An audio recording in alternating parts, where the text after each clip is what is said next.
তো এখন বাড়িতে কিছু জিনিস এসেছে, সেই জিনিসগুলি কি এসেছে তোমাদের সাথে শেয়ার করি। এই দেখো, এগুলো তোমরা চেনো কি না জানি না, কিন্তু এগুলো দিয়ে আমরা পোশাক বানাই। ঠাকুরের যে পোশাকগুলো হয় লাড্ডু গোপালের, সেই পোশাকগুলো আমরা এগুলো দিয়ে বানাই। তো আমার হাজব্যান্ড মার্কেটে গেছিলো, তো ওখান থেকে এইসব জিনিস কিনে নিয়ে আসলো।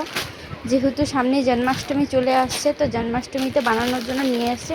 এগুলোকে ল্যাস বলে, এটা কাপড়ের নিচে লাগানো থাকে, এগুলোকে ল্যাস বলে। তো এগুলোর নিচে আবার এই যে এখানে রাখা আছে কাপড়, অনেক কালারের, 6টা কালারের আসে। আর এগুলোকে বলে টিস্যু।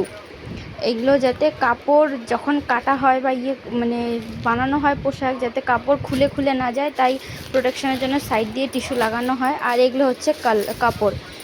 এখানে অনেক কালারের আছে, গ্রিন, এই যে ব্লু, পিঙ্ক, ইয়েলো, অনেক ধরনের আছে কালার। এগুলো এখন আমি একটা একটা করে বের করে দেখব যে কি কি আনা হয়েছে, কত কত কাপড়। এগুলো জন্মাষ্টমীর সামনে চলে আসছে, তো এগুলো বানানোর জন্য সেটা একটা কালারফুলও কাপড় নিয়ে আসছে। এটা আমি ফার্স্ট টাইম দেখছি এরকম কালারফুল কাপড়, রেড, অরেঞ্জ, বাস এইটুকুই। তো এগুলো জিনিস নিয়ে আসছে পোশাক বানানোর জন্য। যখন এগুলো পোশাক বানানো হবে তখন নিশ্চয়ই শেয়ার করবো এগুলো একটা ভিডিও।